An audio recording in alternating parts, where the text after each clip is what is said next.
అసలు ఇప్పటి వరకి ఒక క్యారెక్టర్ గురించి అంత దారుణంగా లేదంటే అంత ఫ్యాన్ మనం అయిపోయే విధంగా ఉంటది ఏదైనా క్యారెక్టర్ అంటే అది రామాయణంలోనే రావణాసురుడు మండోదరి కొడుకు అయిన ఇంద్రజిత్ గురించి మనం తెలుసుకుంటే సరిపోతది. ఆ క్యారెక్టర్‌కి మనం ఫ్యాన్ అయిపోవచ్చు. అంత దారుణాతి దారుణమైన హై పవర్. ఇక్కడ మనం రాక్షసుడు, వాడు అధర్మం వైపు యుద్ధం చేసినాడు అవన్నీ కరెక్టే.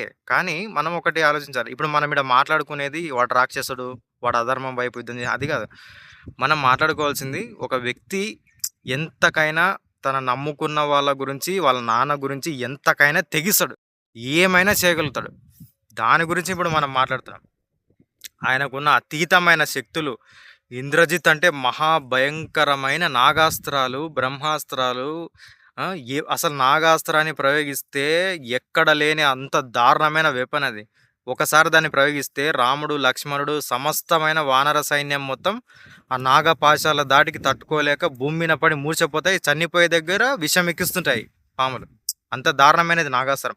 అప్పటి వరకు దానిలని ప్రయోగించినప్పుడు దాన్ని విడిపించినట్టు చరిత్రలో ఎక్కడ లేదు. గరుత్మంతుని తొలక రావాల్సి వస్తది హనుమంతుడు వెళ్ళి. అంతటి పవర్‌ఫుల్ నాగాస్త్రాన్ని ప్రయోగించి మొత్తం కొన్ని కోట్ల వానర సైన్యాన్ని ముప్పు తిప్పలు పెట్టి 3 చెరువులేంది సముద్రాల నీళ్లు తాగించిన గొప్ప వీరుడు ఇంద్రజిత్ గురించి ఇప్పుడు కొద్దిగా తెలుసుకునే ప్రయత్నం చేద్దాం. మండోదరి రావణాసురుల కొడుకు ఇంద్రజిత్. ఆయన పుట్టింది లంకా నగరంలో. ఇప్పుడు మనం అనుకునేట్టు లంక, శ్రీలంక, ఆ లంక ఒకటి కాదు మళ్ళీ. అంటే వాల్మీకి రామాయణం ప్రకారం చూస్తే మనం ఉన్న శ్రీలంక ఇది ఒకటి కాదు. టూరిస్టులు చాలా మంది వెళ్ళి ఇది రావణాసురుడు నివసించిన ప్లేస్ అది ఇది చూపిస్తున్నారు. అది చాలా చిన్నగానే కనపడతది. అప్పుడు వాళ్ళు రాక్షసులు, మనుషులు నివసించే ప్లేస్ లాగా కూడా లేదు, చిన్నగుంది. మరి రాక్షసులు అంత పెద్ద పెద్ద శరీరాలతో అంత దారుణమైన విస్తీర్ణాలు, పుష్పక విమానాలు అంత మైదానాలు గాని అవల్ల ఏం నమ్మశక్యంగా లేవు. కాకపోతే అది ఒక హిస్టరీకి సంబంధించిన విషయం. పూర్వకాలంలో ఎవరైనా మహా పెద్ద రాజులు పరిపాలించి ఉండొచ్చు. దానికి సంబంధించి అయితే రిసర్చ్‌లో తేలితే తేలవచ్చు. కానీ అది మన రామాయణానికి సరిపోలుతుంది అంటే అది వాల్మీకి రామాయణం ప్రకారం కరెక్ట్ కాదు. సో, ఇప్పుడు మనం ఒరిజినల్ లంక గురించి తెలుసుకుందాం. ఒరిజినల్ లంకలో ఇప్పుడు మనమున్న శ్రీలంక కాదని ఎన్నో యోజనాల దూరం అంటే దగ్గర దగ్గరగా చానా అసలు భూభాగం అనేది ఇప్పుడు కనపడదు. ఇంకొకటి వాల్మీకి రామాయణంలో చెప్పినది ఆ లంక అనేది అదృశ్య రూపంలో ఉంటదంట. అంటే మనుషుల కంటికి కనపడదు. అదృశ్య రూపంలో ఉంటది ఆ లంక. దాన్ని మనము ఇప్పుడు తెలుసుకుంటాం. ఒకరోజు తల్లి ప్రసవ వేదన పడుతుంది. రావణాసురుడు బయట ఒక టెన్షన్‌గా తిరుగులాడుతున్నారు. ఇప్పుడు ఐసీయూ ముందు భార్య డెలివరీకి వెళ్తే ఎవరికైనా ఆహ్, ఇంట్లో పెద్ద ఆయన భర్త ఎట్లా టెన్షన్‌తో తిరుగులాడుతుంటాడో అట్లా తిరుగులాడుతున్నప్పుడు జన్మించిన పిల్లవాని పేరు మేఘనాథుడు. అంటే ఆయన పుట్టినప్పుడు ఆకాశంలో మేఘాలు గర్జించి ఉరుములు ఉరిమినాయంట. ఆ ఉరుములు ఉరిమితే ఆకాశవాణే మేఘనాథుడు అని నామకరణం చేసింది. అంటే మేఘాలకి నాథుడు. అటువంటి వాని పుట్టుకనే అంత దారుణంగా ఉందన్నమాట. వీడేందిరా పుట్టినప్పుడే ఇంత దారుణంగా ఉన్నాడు. ఇక పెరుగుతుంటే ఎట్లా తయారవుతాడో, సరే నేను రాక్షసుని నా కొడుకు కూడా నాకన్నా మించినోడే ఉన్నట్టున్నాడు అని రావణాసురుడు అనుకుంటాడు. ఇప్పుడు ఏ తండ్రైనా అనుకుంటాడు కదా అట్లా. అప్పటినుంచి చిన్నప్పటి నుంచి ఎక్కడ లేని వేదాలు, ధర్మాలు, శాస్త్రాలు అన్నీ చెప్పి రావణాసురుడు శుక్రాచార్యుడు, ఇంక రాక్షసుల గురువు టాప్ మోస్ట్ అంటే శుక్రాచార్యుడు. దేవతల గురువు బృహస్పతి. శుక్రాచార్యుడిని పిలిపించి ఎక్కడ లేని మంత్ర విద్యలు, తంత్ర విద్యలు అన్ని నేర్పించి రాక్షసుల్లోనే టాప్ నాచ్ రాక్షసునిగా తయారు చేసి ఆయనని అంటే అంతవరకు యుద్ధ భూమిలో మాయమైపోవడం అనే టెక్నికే లేదంట రాక్షసులు వాళ్ళు చేసే యుద్ధాలలో. అప్పుడు ఫస్ట్ టైం దాన్ని అంటే కొత్త కొత్త విద్యలు ఇంట్రడ్యూస్ కొత్త కొత్త కోర్సులు మనం కాలేజీలలో ఇప్పుడు తయారు చేస్తారు కదా! అట్లనే ఈ ఇంద్రజిత్ కోసము ఆయన నేర్చుకునే దానికోసం కొత్త కొత్త కోర్సులు తయారు చేసి పెట్టవలసొచ్చింది. అంత కెపాసిటీ ఒక్కటి చెప్తే అంత తొందరగా నేర్చుకోగలగడం, దాన్ని ప్రయోగించడము, దాంట్లో నిష్ణాతునిగా మారిపోవడము ఇంద్రజిత్ యొక్క అది నైపుణ్యం అని మనం చెప్పవచ్చు. అటువంటి ఏమంటారు ఒక బెస్ట్ స్టూడెంట్ లాంటి వాడు ఇంద్రజిత్. వాళ్ళ నాన్న కోసం ఏమైనా ఎవరైనా చేయగలుగుతారు. ఒకరోజు తర్వాత పెరిగి పెద్దగా అవుతున్నప్పుడు రావణాసురుడు ఇంక నార్మలే కదా! ఆయన రోజు పొద్దున్నే లేస్తే ఎవరి మీదైనా యుద్ధానికి పోయి తన బలాన్ని ప్రయోగించి వాళ్ళని ఓడించి అదొక ఆనందం. స్వర్గంలో ఇంద్రుని మీదకి యుద్ధానికి వెళ్ళినప్పుడు దేవతలు, దానవులు అంటే రాక్షసులు యుద్ధం చేసుకుంటున్న టైంలో రావణాసురుడు రావణాసురుడు వాళ్ళతో యుద్ధం చెయ్యలేక భయపడిపోయి వెనక్కి వచ్చేస్తాడు. వెనక్కి వచ్చేసిన తర్వాత అంటే పడిపోవడం అంటే శక్తి చాలనప్పుడు లంకా నగరానికి వచ్చి ఇంటి దగ్గర కూర్చున్నప్పుడు ఇంద్రజిత్ చూసి వాళ్ళ అమ్మని అడిగి, "అమ్మ ఏమైంది మా నాన్నగారు ఇట్లా ఉండంటే," "మీ నాన్నగారు స్వర్గం మీనికి దండయాత్రకు వెళ్ళారు నాయన. ఇప్పుడే అలసిపోయి తిరిగి వచ్చినట్టున్నారు." అంటే ఆ సిచ్యువేషన్, ఆ దెబ్బల్ని అవి చూసి అర్థం చేసుకొని, వీడు మా నాన్ననే గాయపరిచినాడు అని చెప్పి చెప్పకుండా చేయకుండా స్వర్గం మీనికి దాడికి వెళ్ళి భయంకరమైన అస్త్రాలతో ప్రయోగించి వాళ్ళతో యుద్ధం చేస్తే ఇంద్రజిత్ దాటికి వాళ్ళు తట్టుకోలేకపోతే వాళ్ళని, ఆ ఇంద్రుణ్ణి, దేవాధిపతి అంటే దేవతలకి రాజు అయిన ఇంద్రుణ్ణి పట్టుకొని వచ్చి లంకా నగరంలో ఉన్న కారాగారం వాళ్ళ సెల్లులో పాడేస్తారు. మన పోలీసులు అరెస్ట్ చేసి సెల్ వేసినట్టు వేసేసి, "నాన్నగారు అని పట్టుకొచ్చే ఇంద్రుడిని చూసుకోండి" అని చెప్తాడు. అప్పుడు ఆ సిచ్యువేషన్ ఏంది, ఇంకా రావణాసుడే షాక్ అయిపోవాల. వీడేంద్రా నేను యుద్ధం చేయలేక కొంచెం అలసిపోయి వచ్చి కూర్చుంటే ఈ గ్యాప్లో అని పట్టుకొచ్చి వాళ్ళ లంకకే తెచ్చి వాళ్ళ సెల్లని వేసి నేను పట్టుకొచ్చాను, అంటే అంతమందిని ఓడించి పట్టుకొచ్చాను, చూసుకోపోండి వాళ్ళతో మాట్లాడకపోండి అంటే రావణాసుడు షాక్. ఇంక ఎవరికైనా షాక్ కదా. ఆ ఇంద్రుణ్ణి విడిపించుకోవడానికి బ్రహ్మదేవుడు దిగి రావాల్సి వస్తుంది. వచ్చిన తర్వాత అప్పుడు వరం, నాకు నీకేం కావాలా, ఇప్పుడు ఇంద్రుణ్ణి విడిపోయామంటే నాకు కొన్ని వరాలు కావాలని అడుగుతాడు. సరే నాయన కోరుకో, నీకేం వరం కావాలంటే, నాకు మరణమే లేకుండా వరం కావాలంటే ఫస్ట్ వరం కోరుకునేది ఇది. నీవు కాదు, నీకన్నా ముందు మీకన్నా ముందు రాక్షసులు హిరణ్యకశిపుడు, హిరణ్యాక్షుడు ఇటువంటి వాళ్ళు కూడా ఘోరమైన తపస్సులు చేసి మొట్టమొదటి వరం అడిగిన నన్ను ఇదే అడిగినారు. మరణం ఉండకుండా వరం ఇవ్వమని అడిగినారు వాళ్ళు కూడా. కాకపోతే ఆ వరం నేను ఇయ్యలేను అని అంటాడు. ఎందుకు ఇయ్యలేవు అంటే, బ్రహ్మదేవుడు చెప్తాడు, నాకేం మరణం ఉంది, నీకు మరణం లేకుండా ఎట్లా వరం ఇయ్యను, కాకపోతే నువ్వు దేని వల్ల మరణం రాకూడదు అన్నట్లు ఏమైనా కోరుకుంటే స్పెసిఫిక్గా ఇవ్వగలుగుతాను, కానీ టోటల్గా నాకు మరణమే, చావే ఉండకూడదు అంటే అది నేను కూడా ఇవ్వలేను, నాకే సావుంది, 100 కల్పాలు అయిపోయిన తర్వాత నేనే పోవాల్సి వస్తుంది, బ్రహ్మకపాలాన్ని శివుడు ధరిస్తాడు కదా, పోవాల్సి వస్తుంది అని చెప్తాడు. సరే అని చెప్పి అప్పుడు ఇంద్రజిత్ కోరుకున్నది ఏంటంటే, నేను నికింబిల హోమం, ఒక హోమం చేసి లేస్తాను యుద్ధ భూమికి వెళ్ళేటప్పుడు. ఆ హోమం చేస్తే యజ్ఞగుండంలో నుంచే ఒక బంగారపు రథం, మెరుస్తున్న రథం అనేది యజ్ఞగుండం నుంచి తయారైతుంది. అది భూమి మీద ఉన్న మెటీరియల్స్ తయారైనది కాదు. యజ్ఞం చేస్తున్నప్పుడు ఆ యజ్ఞ మంటల్లో నుంచే వస్తుంది అది, యజ్ఞం అంతంలో. ఆ రథం ఎక్కి నేను యుద్ధానికి వెళ్ళినప్పుడు నన్ను ఓడించగలిగిన వాడు ఈ ముల్లోకాలలో కాదు, 7 14 లోకాలలో నన్ను ఎవడు ఓడించనే కూడదు అది అడుగుతాడు. ఒకవేళ నేను ఆ హోమం మధ్యలో ఆపేసి యుద్ధానికి ఎప్పుడైతే వెళ్తానో అదే రోజు నాకు చివరి రోజు కావాలని కోరుకుంటాడు. తదాసు అని బ్రహ్మదేవుడు ఇచ్చి అప్పుడు ఇంద్రుడిని విడిపించుకొని, అప్పుడు ఆయన ఇంద్రుని తీసుకొని స్వర్గానికి వెళ్ళి మళ్ళీ ఇంద్రుని యథాతథ ప్లేస్ ఆయనకి ఇవ్వడం జరుగుతుంది.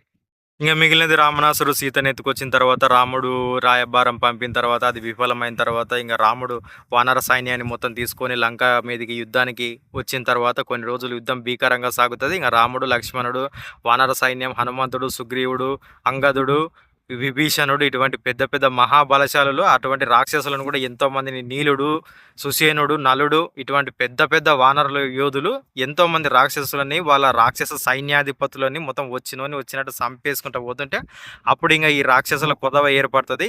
ఇంకా లాస్ట్కి కుంభకర్ణుడు కూడా అయిపోయిన తర్వాత ఇంకా రావణాసురుడు స్వయంగా అతనే యుద్ధానికి పోవాల్సిన పరిస్థితి వస్తుంది. అప్పుడు ఫైనల్ అని కాల్గా ఇంద్రజిత్తుని పిలిచి, నాయన నువ్వు వెళ్ళవలసిన టైం వచ్చింది, ఎందుకంటే ఇప్పుడు నిన్ను పంపకూడదు యాక్చువల్గా అయితే, కాకపోతే ఇప్పుడు నేనే యుద్ధానికి వెళ్ళవలసిన పరిస్థితి ఉంది, నాకు వేరే దారి లేదు, కాబట్టి నేను వెళ్ళాలి, కాబట్టి చివరి ప్రయత్నంగా నిన్ను పంపించవలసి వస్తుందంటే, దానికేముంది నాన్నగారు, అంతా మీరు అడగాల్సిన పని ఏముంది, ఎవరు అని, రాముడా లక్ష్మణుడా, వాళ్ళని 1 గంటలో చంపుకొని వస్తుంది చూడండి అని నికింబిల హోమం చేసి ఆ హోమగుండం నుంచి వచ్చిన రథాన్ని ఎక్కి ఒక్కసారిగా ఆకాశంలోకి వెళ్ళి మాయమైపోతాడు. అంతే, ఇంకా ఆయన మాయమైపోతే ఆయన బాణాలు కనపడతాయి కానీ మనిషి కనపడాడు, బాణాలే కనపడతాయి. ఇప్పుడు మనకు సినిమాలో డైలాగ్ ఉన్నట్టు బుల్లెట్ని చూడాలని కూడా చచ్చిపోతూ ఉంటారు కదా, అట్లా ఈ మనిషిని చూడాలంటే చూడలేం మనం.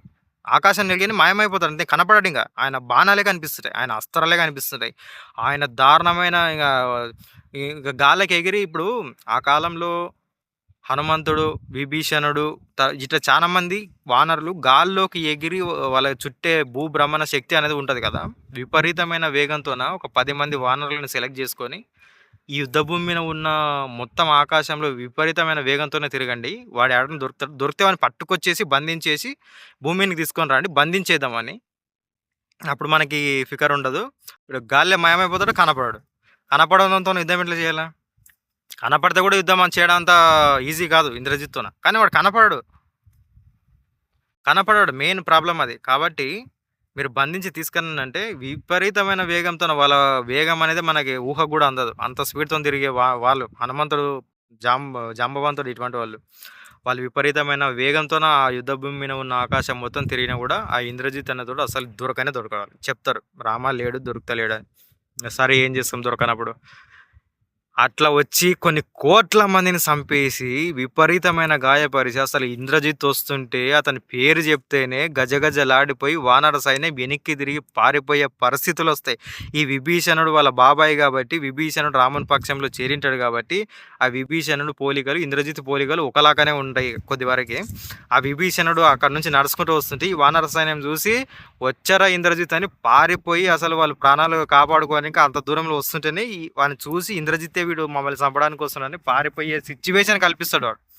అంత దారుణమైన పర్సన్. దగ్గరకు వచ్చిన తర్వాత "అరే విభీషణ, నువ్వు సేమ్ ఇంద్రజిత్ లాగానే ఉన్నావు. నువ్వు పేరన్నా మార్చుకో, లేకపోతే ముఖమన్నా మార్చుకో, ఏరా" అంటే ఆడు పేరు చెప్తేనే అంత భయంకరంగా, అంత భయం కల్పిస్తాడు ఇంద్రజిత్. అంత దారుణమైన మనిషి అన్నమాట ఇంద్రజిత్ అంటే. ఇంద్రజిత్తు వేసిన నాగాస్త్రము దాటికి మొత్తము కోట్ల మంది వానర సైన్యంతో సహా రాముడు, లక్ష్మణుడు కూడా దాంట్లోకి అతీతులు కాకుండా వాళ్ళు కూడా చిక్కుపడిపోవలసిన పరిస్థితి వచ్చి, రామ లక్ష్మణులు కూడా నాగాస్త్రం దాటికి నేల మీద పడి ఆ విషం ఎక్కిస్తుంటే మూర్ఛపోయి ప్రాణాపాయ స్థితిలో ఎదుర్కొంటున్న సమయంలో హనుమంతుడు మాత్రమే ఉండి బ్రహ్మాస్త్రం కూడా వేస్తారు. బ్రహ్మాస్త్రం, నాగాస్త్రాలు వేసిన తర్వాత అప్పుడు ఆ బ్రహ్మాస్త్రానికి కట్టుపడని వాడు హనుమంతుడు. ఆయనకు వరం ఉంది. బ్రహ్మదేవుడు బ్రహ్మాస్త్రం కూడా ఆయన ఏం చేయలేదు. దాన్ని కట్టుబడి లేచి అందరిని చూస్తే కొన్ని కోట్ల మంది సైన్యం మూర్ఛపోయి లేకుంటే చనిపోయి అంత స్థితిలో ఉన్నప్పుడు జాంబవంతుని దగ్గరికి పోతే హనుమంతుడు ఒక్కడు బ్రతికుంటే ఈ సైన్యం అంతా చచ్చిపోయినా పర్లేదు, మళ్ళీ మనకి దారి దొరుకుతుంది. ఒకవేళ ఈ సైన్యం అంతా బతికి ఉండి హనుమంతుడు ఒక్కడు చనిపోయినా రాముని చెప్పేసి మనం యుద్ధం చేయలేము, ఇంక వెళ్ళిపోదాం, ఇంక మనం ఓడిపోయినట్టు అని చెప్తారు. అంతటి ఇంపార్టెన్స్ ఉన్న వ్యక్తి హనుమంతుడు. అప్పుడు సంజీవని పర్వతం ఆనవాళ్ళు చెప్తే ఆ సంజీవని పర్వతం తెచ్చి ఈ వానర సైన్యాన్ని మొత్తం బతికించి రావణాసురుడి కొడుకైన ఇంద్రజిత్తు బ్రహ్మాస్త్రం నుంచి హనుమంతుడు ఈ వానర సైన్యాన్ని కాపాడతాడు. నాగాస్త్రం నుంచి గరుత్మంతుడిని వైకుంఠానికి వెళ్ళి పిలుచుకొని వచ్చి గరుత్మంతుడు ఈ పాములకి అగైనెస్ట్ ఆయన చూస్తేనే ఎంత పెద్ద సర్పాలైనా కూడా పారిపోవాల్సిందే కాబట్టి అట్లా నాగాస్త్ర బంధనం నుంచి విముక్తి అనేది దొరుకుతుంది. ఇంతటి భయంకరమైన వ్యక్తి ఇంద్రజిత్తు. తర్వాత ఈ ఇంద్రజిత్తుని లక్ష్మణుడు చంపడం జరుగుతుంది. అది ఎట్లా అంటే ఇంద్రజిత్తుని చంపాలంటే కూడా మళ్ళీ 13 సంవత్సరాలు సంథింగ్ నిద్ర ఆహారాలు లేని వ్యక్తి, కఠిన బ్రహ్మచర్యం పాటించే వ్యక్తి మాత్రమే ఇంద్రజిత్తుని సంహరించగలుగుతాడు. రెండో వరం బ్రహ్మదేవుని దగ్గర నుంచి ఇంద్రజిత్తు పొందింది. అటువంటి ఈ వనవాసం టైంలో లక్ష్మణుడు ఆదిశేషుని అంశ, పాము అంశ కాబట్టి ఆయన అట్లా ఉండగలిగినాడు. నిద్ర ఉండదు, ఆహారం ఉండదు. మనం ఉండలేం, 13 సంవత్సరాలు వాళ్ళు ఉండలేం కదా. వాళ్ళ శరీరాలు వేరే, వాళ్ళ అంశాలు వేరే, ఆ కాలంలో వేరే. ఇప్పటికైనా చాలా మంది పేదవాళ్ళు వాళ్ళు వీళ్ళు కూడా ఫుడ్ లేకుండా కొన్ని రోజులు ఉండగలుగుతారు. మనం ఒక పూట ఉండలేం, కొన్ని రోజులు ఉండగలుగుతారు. సిచ్యువేషన్స్ అట్లా ఉంటాయి కదా. అతని ఆదిశేషుని అంశ అందుట్లో కొన్ని లక్షల ఏళ్ళ క్రితం వాళ్ళ శరీర నిర్మాణము, వాళ్ళ శైలి వేరే ఉంటాయి. వాళ్ళు సామాన్యమైన పౌరులు కాదు, వాళ్ళు క్షత్రియ వీరులు కాబట్టి మనం ఇప్పుడు కాలంతో కంపేర్ చేసుకొని కొన్ని సంవత్సరాలు వాళ్ళు ఎట్లా ఉంటారు, మనము కొన్ని రోజులు ఉండలేము అంటే మనం ఒక పూట ఉండలేము. కొంతమంది ఇప్పుడు కూడా కొన్ని రోజులు ఉపాసం ఉండేటోళ్ళు ఉంటారు. అది వాళ్ళ శరీర నిర్మాణానికి కొన్ని లక్షల ఏళ్ళ క్రితము వాళ్ళకి తగినట్టు వాళ్ళకు ఉంటుంది. వాళ్ళ మానవ అంశాలు కాదు కాబట్టి, దేవతాంశాలు కాబట్టి, క్షత్రియ వీరులు కాబట్టి ఆ కాలంలో మంత్రపూర్వకంగా ఎన్నో సాధనలు చేసి, తపస్సులు చేసి వాళ్ళ శరీరాన్ని వాళ్ళ కంట్రోల్లో పెట్టుకునే కెపాసిటీ వాళ్ళకు ఉంటుంది. లేకపోతే మాయాపరమైన ఈ మంత్రపూర్వకమైన అస్త్రాలు వాళ్ళు ఎట్లా ప్రయోగిస్తారు? ఇప్పుడు మనం ఒక బాంబు వేయనీకనే ఎన్నో పరిశోధనలు అవి కనిపెట్టడానికి ఎన్నో ట్రై చేస్తున్నాం. కానీ వాళ్ళు వేసింది మంత్రపూర్వకమైన బ్రహ్మాస్త్ర, నాగాస్త్ర, వాయువ్య అస్త్రాలు, ఇటువంటి అస్త్రాలను ప్రయోగిస్తారు. ఆ అస్త్రాలను ప్రయోగించాలంటే దేవత నుంచి తపస్సు చేసి పొందుతారు. ఆ తపస్సు ఎంతో కఠిన నియమాలతోనే కూడుకొని ఉంటది. అటువంటి వాళ్ళు మామూలు వ్యక్తులు కాదు. కాబట్టి వాళ్ళని అట్లా క్రిటిసైజ్ చేయడం మంచిది కాదు. దాని నుంచి పొంది ఇప్పుడు ఇంద్రజిత్తుని ఏ అస్త్రం అసలు ధనుర్విద్యలో ఉన్న ఏ అస్త్రానికి కూడా ఇంద్రజిత్ అనేవాడు కట్టుబడడు. అటువంటి వానికి అన్ని స్పెషల్ వరాలున్నాయి. ధనుర్విద్యలో ఏ అస్త్రంతో కూడా వాడు కట్టుపడడు. వాని సంపడం కానీ పడగొట్టడం కానీ ఒకసారి గాల్లోకెళ్ళి మాయమైపోతే నువ్వు ఎన్ని బాణాలు ప్రయోగించినా ఏం తగలవు.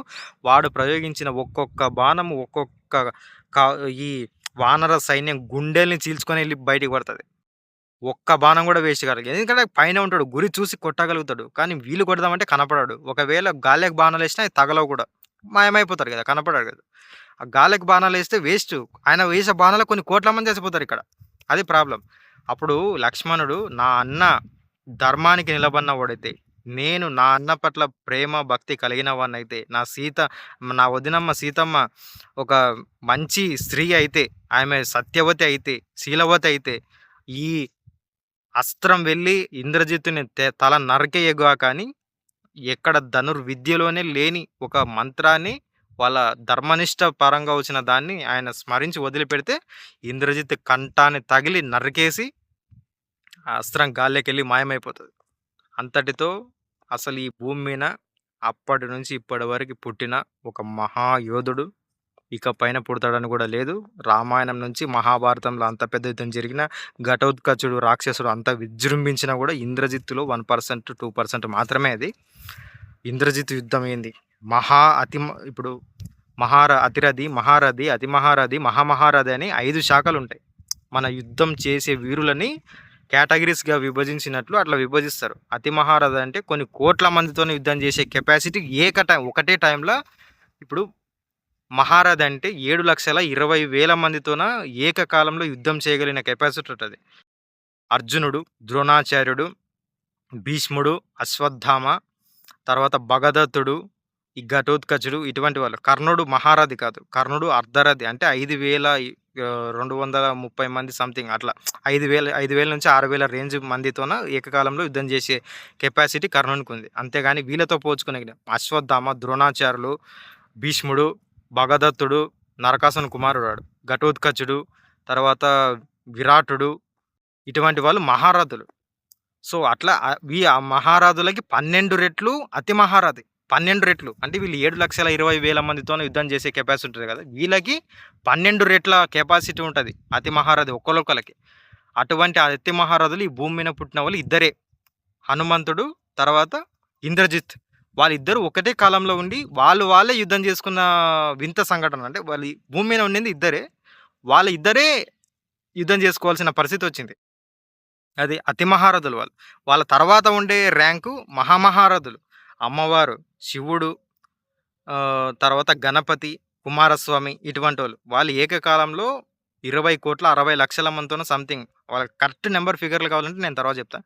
అంత కెపాసిటీ వాళ్ళకు ఉంటుంది. వాళ్ళు టాప్ మోస్ట్. ఇంకా ఒక వీరుల్లోనే మహామహారథులు టాప్ మోస్ట్. వాళ్ళ తర్వాత ఉండేది అతి మహారథులు, వాళ్ళ తర్వాత ఉండేది మహారథులు, తర్వాత రథి, అర్ధరథి, ఇట్లా ఉంటాయి కేటగిరీలు. దాంట్లో అతి మహారథి ఇంద్రజిత్ కానీ మన హనుమంతుడు కానీ. అటువంటి అతి మహారథులు ఇద్దరున్నారు. వాళ్ళు ఏకకాలంలో వాళ్ళకి వ్యతిరేకంగా ఒకటేసారి యుద్ధం చేసుకున్నారు. అటువంటి సిచ్యువేషన్ మనకు రామాయణ కాలంలో జరిగింది. అంతటితో లక్ష్మణుడు వేసిన అస్త్రంతో ఇంద్రజిత్ కథ సమాప్తం. ఇది మీకు నచ్చినట్లయితే లైక్ చేసి, షేర్ చేసి, సబ్స్క్రైబ్ చేసుకోండి. ఇటువంటి మరిన్ని కామెంట్లు అంటే మీరు ఇటువంటి కంటెంట్లు మీకు ఏమైనా కావాలంటే కామెంట్ రూపంలో తెలియజేయండి. జై హింద్.